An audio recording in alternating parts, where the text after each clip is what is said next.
All right, ready? One, two, three.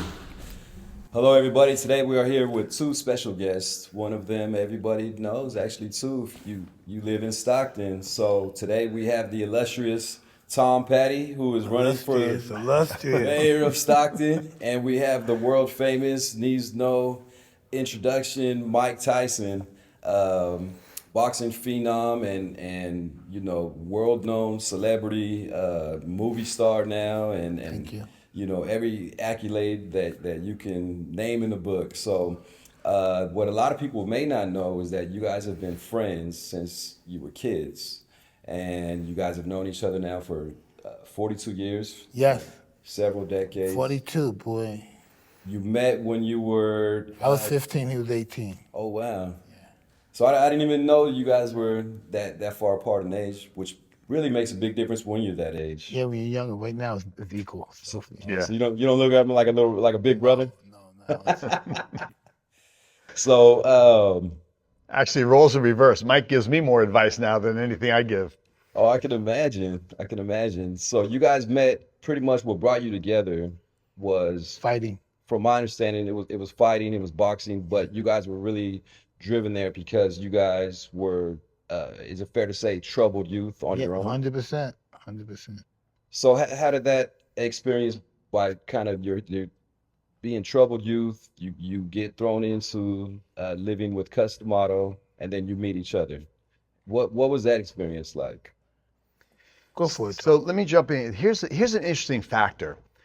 My dad grew up on the Lower East Side of New York, and he was getting in trouble, and his family had a little bit of trouble, and he was going to be pretty much on his own. And he found his way to Cus D'Amato, who gave him a place where there was discipline, there was a focus, there was hard work. So out of that bad came something good. And my father grew up to be a successful businessman, a dedicated family man. And then when I started getting a little bit of trouble, and I don't have a sad story. Did not come from I came from a loving family. I have no sad story here. But as young teenagers, you could start to be rambunctious or rebellious or whatever. And so I had an opportunity, and I was fighting here in Stockton. It was a great outlet, and I loved it so much. I grew up around it with my dad, that I had an opportunity to move to New York where I could really fulfill that passion, that dream, and work with like-minded people.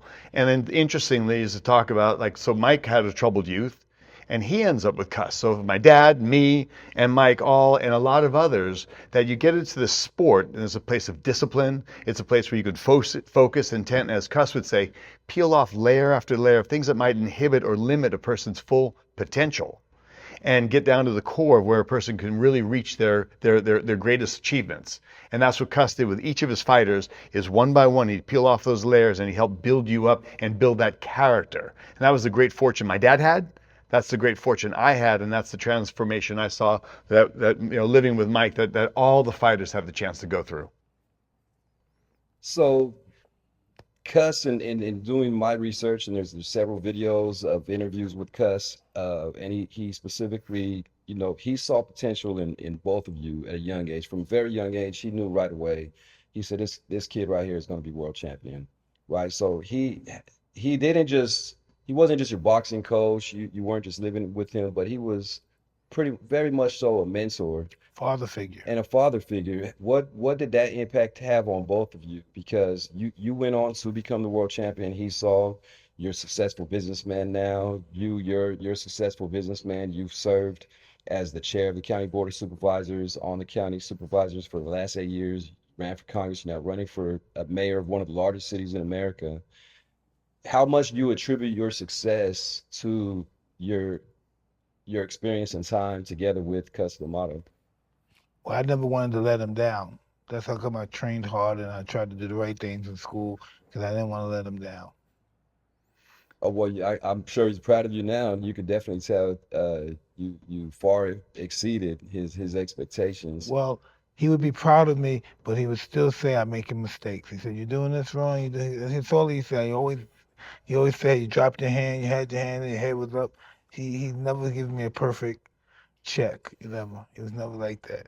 Cus always pushed you to reach a better place. You never get dormant or stagnant. It's like, oh, I'm as good as I'm going to get. It's like, no, push further, do more. One thing that I would say we all gained, and Cus would tell us, not all my fighters become champions, But if you apply the same principles in life that you'll gain and the same character development that you gain from this, and you apply it into no matter what the endeavor, you can and will be successful. And positive affirmation, creative visualization, really hard work, tenacity, sacrifice, commitment, going through bad days, good days. How many times we leave the gym and sometimes you feel like the world champion, you're great, you're on cloud nine. The next day you walk out, I'm a bum. This is terrible. I can't fight anybody. I'm no good at all. I have no, but guess what? You don't quit. You keep coming back and keep pushing forward. And that's what Mike Tyson's demonstrated his character and his fortitude to be, in spite of the challenges or difficulties or adversities that he's faced, from whether it be a young child, adolescent, teenager, or the trials and tribulations in his life. And many people have taken advantage of him. He's so many people would have been beaten down and quit by now. But instead, Mike keeps rising to the occasion and proving that he can and will succeed. That's an example that I think bringing Mike to the community, we went to stop by the juvenile center earlier. We talked to some kids as young as 15 and some of them in their 20s. That you talk to them about what can you do different or better? How can you apply yourself? How can you put in an extra effort to make a difference and not be here? And the community of Stockton, as I'm sure you know, being a boxing historian also and a historian, I know you study a lot of world history and the conquerors and things like that. Um, how do you feel about Stockton? And now, you know, you have a great friend who is from here, and it's a long time boxing city. Um, what is your feeling on being in Stockton, being able to talk to youth and impact them with real world examples and personal stories that both of you had to overcome adversity, and now you both have continue to find success?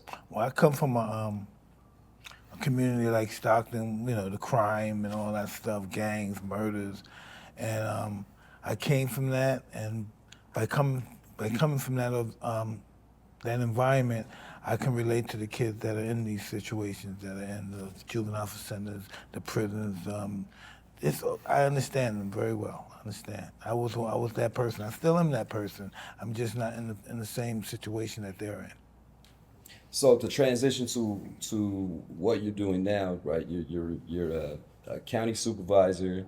Um, you're running for mayor. What do you want people in the community to know about how your guys' relationship has impacted how you lead and what you plan to do should you be elected mayor in the future, Stockton?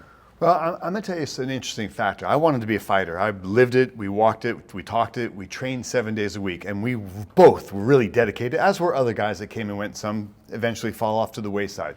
But I'm going to tell you something. I keep saying this, and I'm going to say it again and again. One factor that I learned so much from Mike about is that extra effort you put in. And we're trained 7 days a week.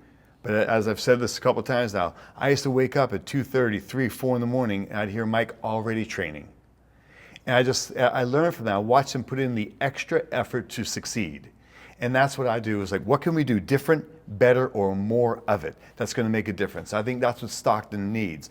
We've take that model of success that we've utilized in San Joaquin County with this fantastic board that I'm lucky to be part of, and if we can roll that in and work with city council members in their districts and work with the city manager and our different departments and create a model of success. Little step at a time, or sometimes big leaps and bounds, but we can be transformative in Stockton based on goals, efforts, and results. This question for you, Mike. For somebody who's known Tom since he's been 18 years old, what do you want the community to know about Tom and his character, and because a lot of people may not know him as well as you, obviously, what impression would you like them to have of Tom? Well, number one, that he cares. And that's the most important issue, that he cares and he wants this to be a better community. And I think deep down inside that he takes that as a challenge. He wants to, because, you know, as he was saying earlier, Stockton is challenged, and he wants to take the challenge of making it a better place. And I think he can do it. I believe in him. Not because we're friends, because I just believe in his attitude and the inspiration that he wants to make this a better place, because he's from here. And you show your continued support of him and your belief in him. You were here, it has been 8 years already when you were first running for county supervisor. So here you are again supporting your buddy. So I think that's a a great story itself. We're gonna win this stuff. We're gonna win this stuff, and we're gonna take it from there to the next step, to the next step, and it's gonna keep going. It's not gonna stop here.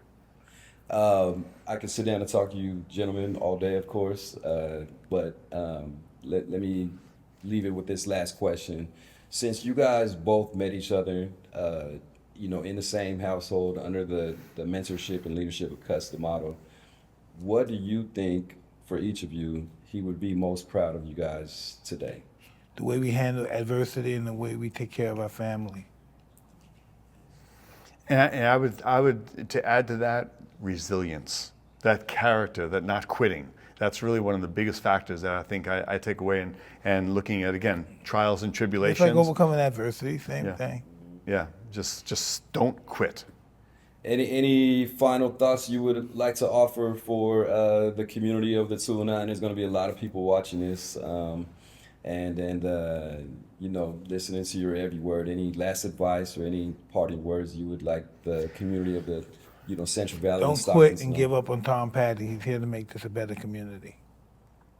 Anything you want to add, Tom? So I would just add that thank you 209 times, and thank you for everybody that's present, that's engaged, that hasn't abandoned this community, that realizes and feels that we could do different and better. I've got passion, I've got energy, I have experience, and I have results in the county that I'm going to roll into the city. I'm excited about it, and more importantly, just being here, enjoying, living in the moment, and I'm taking advantage of, we have a world-class athlete here with a positive message that many people, it could resonate for them and help them better their lives. And that's what it's all about, helping that next generation. And that's what I really feel passionate about doing. Well, I appreciate both of your time, gentlemen, and I wish you continued success. And thank you for what you do for Stockton, and thanks again for visiting our great city here in the Central Valley, and wish you guys the best. Our time is your time. We'll see you tonight.